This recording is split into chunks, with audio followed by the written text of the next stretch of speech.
নমস্কার। আধ্যাত্মিক উন্নতির যেসব নিয়ম বা সূত্রগুলো রয়েছে সেইগুলো নিয়েই এতদিন ধরে আলোচনা করা হয়েছে। ছোট ছোট ভিডিও ফর্মে বলা হয়েছে, ছোট ছোট ভাগ করে। তো এখনও জেনোগার মূল যে টিচিং সেটা এখনও শুরু হয়নি, সেটা এরপর থেকে প্রথম অধ্যায় শুরু হবে। তো সেটা শুরুর আগে দু একটা কথা যেটা বলা হয়নি, আলোচনা হয়নি, সেইটা আলোচনা করব। আর দু একটা প্রশ্ন আছে, সেটা নিয়েও একটু বলবো। তো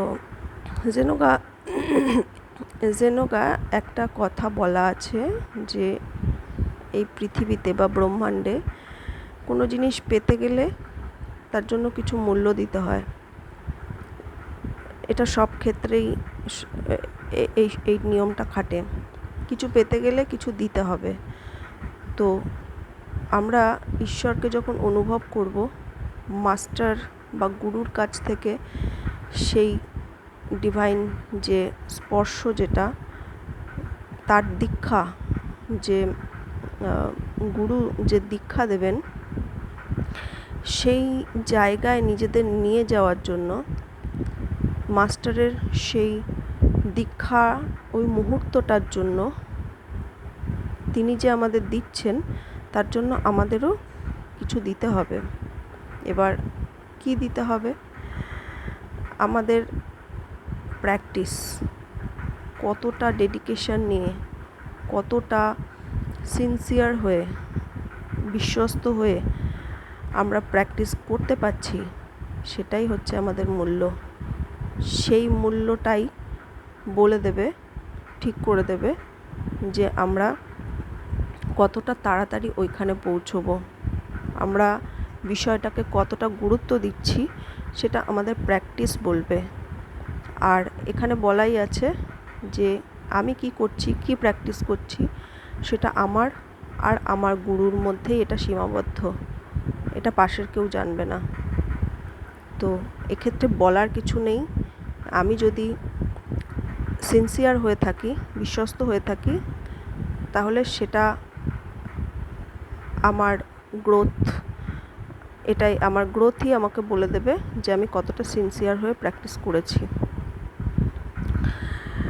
আচ্ছা, এখন আর একটা কথা, যে প্র্যাকটিস করতে করতে করতে করতে ডিভিনিটি মানে দৈবত্ব, ঈশ্বরের একটা দৈবত্ব থাকে, সেই ঈশ্বরের প্রতি বা সেই দৈবত্বের প্রতি আমাদের যতদিন না একটা খুব গভীর এবং আনশেকেবল, মানে যাকে টলানো যায় না, অটল একটা গভীর এবং অটল ভালোবাসা তৈরি হচ্ছে প্রচণ্ড হৃদয়ের গভীরতা থেকে, ততদিন পর্যন্ত কিন্তু আমরা গুরুর কাছে বা ঈশ্বরের কাছে সারেন্ডার করতে পারবো না, আত্মসমর্পণ করতে পারবো না। এবং সেই ভালোবাসা তৈরি না হলে গুরু বা ঈশ্বরকে আমাদের জীবনে উপলব্ধিও কখনোই করতে পারবো না। প্র্যাকটিস সেই জায়গাটা তৈরি করে দেবে। এবার আমরা কতটা করব, কতটা গুরুত্ব সহকারে করব, সেটা আমাদের উপর নির্ভর করছে। এবার আসি দু একটা প্রশ্নে। জেনোগার এই টিচিং এতদিন ধরে যেইটুকু আলোচনা করেছি, শুনলে দু রকম মানে মানুষের মধ্যে থেকে দু রকমের রেসপন্স আসবে।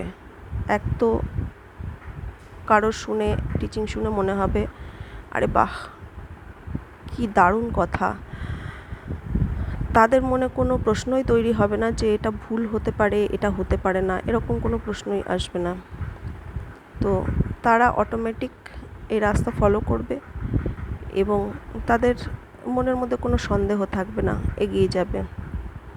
এটা আমার মনেও এইটাই হয়েছিল, কোনো রকম সন্দেহ তৈরি হয়নি।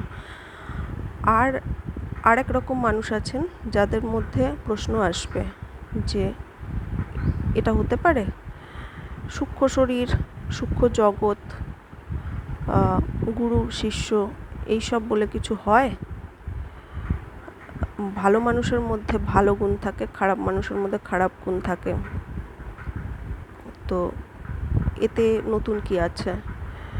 প্রশ্ন অনেক রকম তৈরি হবে। তাদের ক্ষেত্রে একটা কথা বলবো, বিশ্বাস কখনোই কাউকে করবেন না। আমি যেটা বলছি সেটা আমার অভিজ্ঞতা। আমি তো ভুলও বলতে পারি, আমি মিথ্যেও বলতে পারি। তো আমাকেও বিশ্বাস করবেন না, টিচিংকেও বিশ্বাস করবেন না। বিশ্বাস নিজেকে করবেন, যে এইভাবে এগিয়ে যেতে পারেন যতক্ষণ না নিজের ভেতর থেকে বিশ্বাস বা কোনো বিন্দুমাত্র একটুও যদি অভিজ্ঞতা যতদিন না তৈরি হচ্ছে ততদিন পর্যন্ত পুরোপুরি বিশ্বাস করে এগোবেন না। কিভাবে আপনি প্র্যাকটিস করতে পারবেন? যেমন ধরুন, একজন বিজ্ঞানী যখন কিছু আবিষ্কার করেন তখন কিন্তু তিনি এলোমেলোভাবে কিছু করেন না। আগে একটা অনুমান ধরে নেন যে এই জিনিসটা এরকম হতে পারে, এটাকে হাইপোথিসিস বলে। অনুমান করে নিয়ে তারপর পরীক্ষা নিরীক্ষা করেন। যেমন অ্যারোপ্লেন যখন আবিষ্কার হয়েছিল, যারা করেছিলেন রাইট ব্রাদার্স, তারা আকাশে একটা পাখিকে উড়ে যেতে দেখে মনে মনে তাদের মধ্যে চিন্তা এসেছিল, তাহলে মানুষও কি দুপাশে ডানা থাকলে বা কোনো জিনিস, কোনো বস্তুকে কি এইভাবে ওড়ানো যেতে পারে? দুপাশে ডানা থাকলে যারা শরীরটাকে ব্যালেন্স করবে সেইভাবে কি তারা উঠতে পারবে?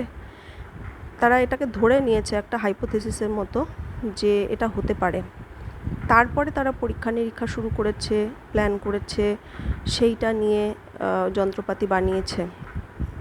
তো এবং তাদেরই সেই চেষ্টার ফলশ্রুতি কিন্তু আজকের অ্যারোপ্লেন নিয়ে কিন্তু কারোর মনের মধ্যে কোনো সংশয় নেই, কোনো প্রশ্ন নেই যে এটা হতে পারে কি হতে পারে না। এটা আমরা জানি যে হ্যাঁ, এটা আছে। তো গুরু শিষ্য বা ঈশ্বর, যেগুলো চোখে দেখা যায় না, যেগুলো বিমূর্ত, সেইগুলো হাইপোথিসিসের মতো ধরে নিয়ে এগোতে হবে। প্র্যাকটিস যখন আসবে একটু আধটু করে দেখতে হবে যে সত্যি কোনো পরিবর্তন আসছে কি না, আমার মানসিক যে স্ট্রাকচার রয়েছে তাতে কিছু মাত্র চেঞ্জ হয় কি না।